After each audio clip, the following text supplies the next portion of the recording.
O deputado Ottoni de Paula gravou um vídeo para ironizar a velha imprensa que fez um estardalhaço em torno de um suposto churrasco do presidente Jair Bolsonaro e o MBL que chegou a ir à justiça para impedir o suposto evento. O deputado ironizou os constantes ataques ao presidente e pediu um pouco mais de limites e de senso do ridículo. Assista. Ai, ai, ai.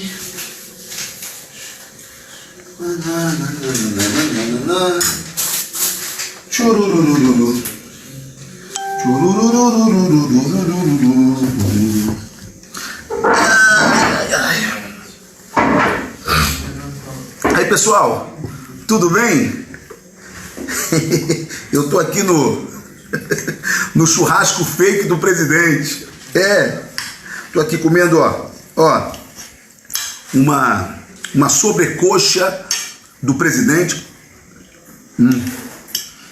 Tá uma delícia. Quero agradecer ao presidente Bolsonaro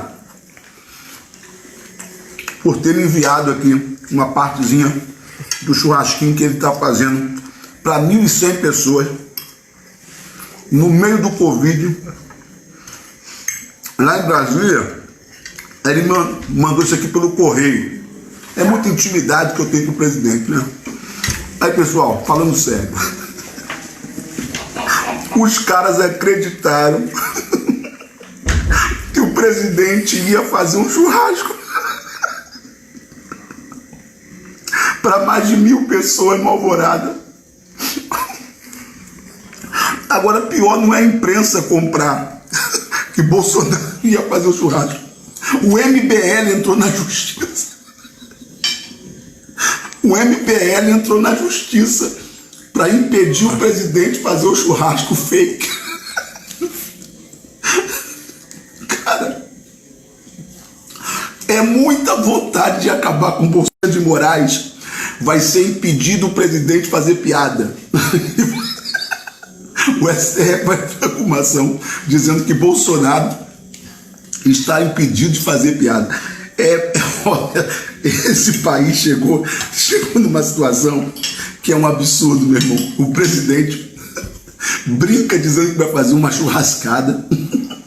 A imprensa compra, coloca em manchete de jornal e o MBL é o que paga mais mico. MBL, pelo amor de Deus, já tá ficando feio, pelo amor de Deus. Entrar na justiça por um churrasco fake do presidente é um absurdo. Pessoal, só isso, ó. Eu quero agradecer aqui ao presidente Bolsonaro que me mandou essa farofa pra gente comer. E esse um eu já comi, ó, só tem um osso, tá? E o outro aqui eu tô comendo a sobrecoxa que o presidente me mandou do churrasco fake que ele fez. Agora, pior é se amanhã sair no jornal Bolsonaro manda para deputado aliado parte do churrasco que ele fez em Brasília. Aí já era, aí é brincadeira. Um abraço, pessoal, um abraço. Bom, o presidente sempre alertou para essa segunda onda. A primeira onda era justamente como é que nós vamos preservar as vidas, com os protocolos que foram seguidos. E a segunda onda era essa, que é o colapso na economia. Nós conseguimos, através de várias medidas, por orientação do presidente, preservar vidas, seguindo primeiro o protocolo da saúde, mas também preservar empregos. Enquanto lá fora, nós temos notícias que em 5 semanas os americanos empregaram 26 milhões de pessoas no mercado formal, nós preservamos 5.500.000 empregos através dos vários programas que lançamos. Lançamos também o programa de auxílio emergencial, que já passou de 60 milhões de pessoas atingidas, para justamente preservar os sinais vitais da economia brasileira. Como disse o Marco Polo, a economia ainda está pulsando e os sinais vitais estão preservados por causa dessas camadas de proteção que nós lançamos. Agora, qual é a duração desse efeito? Nós temos aí 2, 3 meses que podíamos estar protegendo a economia, protegendo a renda das pessoas, mas a informação que nós tivemos e que o presidente pediu então que os empresários viessem compartilhar com o Supremo é exatamente que, embora nós tenhamos lançado aí 2, 3 meses de camadas de proteção, talvez os sinais vitais não consigam ser preservados tanto tempo. Talvez a indústria entre em colapso antes. Então, embora a gente tenha protegido e lançado todos os programas de crédito, isso, a verdade é que talvez não seja possível preservar os sinais vitais. E aí, em vez de nós sairmos como um urso que estava hibernando, que botou, na verdade, só atenuou o consumo de energia, preservando os sinais vitais, e quando sai da gruta, sai para caçar de novo, sai forte, talvez seja o caso de colapso total. Então, quando a indústria nos passou esse quadro, nós estamos sempre em contato com as indústrias, em contato com os serviços, sempre conversando com eles, e eles sempre disseram, olha, estamos conseguindo preservar os sinais vitais, agora o sinal que eles passaram é o seguinte, olha, está difícil, a economia está começando a colapsar. E aí nós não queremos o risco de virar a Venezuela, não queremos o risco de virar sequer a Argentina, que entrou em desorganização, inflação subindo, todo aquele pesadelo de volta. Então o presidente, na verdade, ao ouvir o relato do mundo empresarial, disse, olha, vamos compartilhar isso com o Supremo, vamos compartilhar com o juiz, porque afinal de contas o combate é de todos nós brasileiros, principalmente os poderes, os principais poderes. Nesse contexto também conversávamos exatamente sobre a necessidade, e é a opinião da economia com o presidente, nós vamos pedir que vete o aumento de salários até dezembro do ano que vem. Porque no momento em que milhões de brasileiros estão sofrendo ameaça de desemprego, a economia pode se desintegrar. A contribuição do funcionalismo que nós pedimos é simplesmente não pedir aumentos por um ano e meio. É uma contribuição. Então nós liberamos 60 bilhões direto na veia para estados e municípios. E além disso, se não houver aumento, esse ano e o ano que vem, são mais 130 bilhões. Então, os estados têm capacidade de proteger a população, têm capacidade de rodar a máquina, desde que isso não vire aumento de funcionalismo. Os salários de funcionalismo estão bastante acima, os senhores sabem disso, como empresários, dos salários praticados na indústria brasileira, no comércio. Eles têm estabilidade no emprego, no momento em que milhões de pessoas estão perdendo seus empregos. E o presidente sabe disso, e o presidente, então, nós tínhamos conversado sobre essa necessidade. Agora, há sempre manobras políticas, empurra para cá, empurra para lá, é um jogo normal da democracia. Não estou reclamando em nada do processo democrático. Estou apenas pedindo ao presidente que recorra a uma ferramenta que ele tem, que é de vetar esse aumento, caso ele venha, da Câmara e do Senado. E por uma razão muito simples. É a população brasileira, é a opinião pública brasileira que pede essa contribuição. Nós não podemos. Isso é um dinheiro que vai faltar para a saúde mais tarde. Se mais tarde quisermos estender, seja um auxílio emergencial, qualquer coisa, ou se quisermos salvar companhias importantes para o futuro do Brasil, coisas importantes que estão acontecendo, não vão ter esse recurso, que está sendo consumido na hora de uma tragédia. A hora em que o país tem uma crise como essa, a pergunta que sempre fazemos é o seguinte: que sacrifício ou contribuição podemos dar para a nação? E não aproveitar que o gigante caiu e ver o que nós podemos tirar dele. O que nós podemos tirar enquanto o Brasil está caído? Essa não é a atitude correta. A pergunta de sempre é como vamos contribuir e não o que podemos tirar. Então eu alertei o presidente isso, ouvindo principalmente o relato dos industriais de que a economia pode entrar em colapso.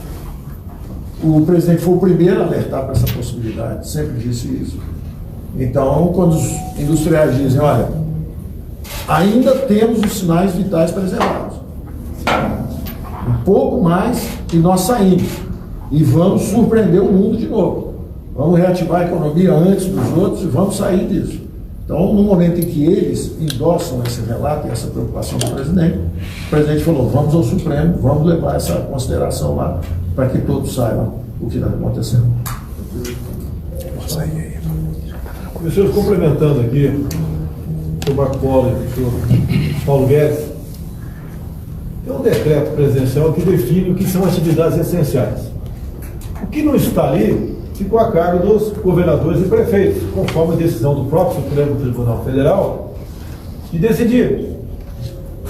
E pelo que parece, alguns estados foram um pouco longe, eu digo alguns estados, nas medidas restritivas. E as consequências estão batendo a porta de todos. 38 milhões de informais e autônomos ou perderam a renda ou tiveram essa renda substancialmente reduzida. No parte da formalidade, quem tem carteira assinada, segundo o ministro da Economia me disse agora há pouco, está batendo na casa de 10 milhões de desemprego. Esse número tende a crescer. Por isso, esse grupo de empresários, que não é a primeira vez que reuni com a semelhança dos senhores, nos trouxeram essa preocupação. É colapsar a economia. Quando o presidente Paulo Guedes, o ministro Paulo Guedes fala em Venezuela, não é regime venezuelano, é economia venezuelana. Perfeitamente. Apesar de ser um país rico, com petróleo e com ouro, o povo vive na miséria.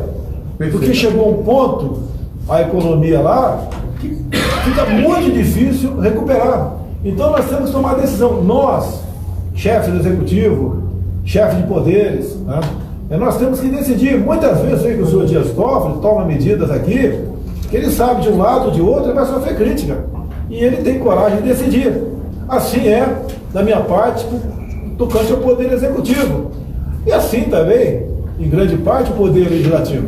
Então a nossa união, a coragem que nós temos para enfrentar esse problema, é que pode evitar que o país mergulhe numa crise econômica que dificilmente poderá sair dela. Até digo, senhor presidente Dias Toffoli, acabei de assinar na presença dos senhores empresários, agora há pouco, lá na presidência, né, um acréscimo no decreto de atividades essenciais, que é o da construção civil. Outros decretos eu assinarei nas próximas horas, com toda a certeza.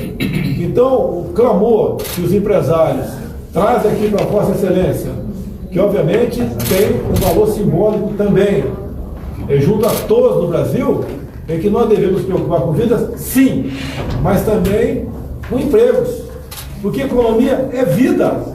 Um país onde a economia não anda, a expectativa de vida vai lá para baixo, o IDH também, e nós queremos fazer com que o Brasil ocupe o lugar de estar que ele merece no mundo, e devemos tomar todos nós decisões, sejam criticadas ou não, mas bem intencionadas, calcadas na lei, na nossa Constituição, respeitando a democracia, respeitando a liberdade, porque nós temos um bem muito maior até que a própria vida, se me permite falar isso, é a nossa liberdade. Nós não podemos perder a liberdade no Brasil. Não podemos ver, mais cedo ou mais tarde, a continuar como está caminhando a questão econômica, assistir os saques, assistir manifestações populares, que nós já vimos no passado, em situações que não eram sequer próximas a essa. Essa nós entendemos todos que as medidas tomadas pela equipe econômica do Paulo Guedes, de socorro a empresas, do auxílio emergencial de R$600, entre outras, é que está mantendo a população numa situação ainda de equilíbrio, de razão acima da emoção.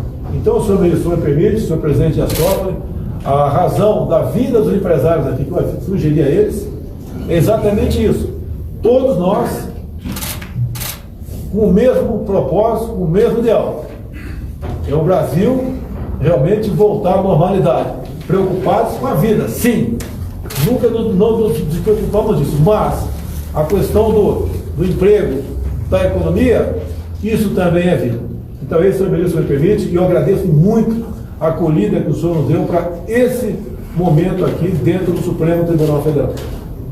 Se você apoia Jair Bolsonaro, curta este vídeo, manifeste a sua opinião e compartilhe para que a vontade do povo brasileiro seja conhecida. Inscreva-se no canal para ter acesso gratuito ao nosso conteúdo. Uma produção Folha Política.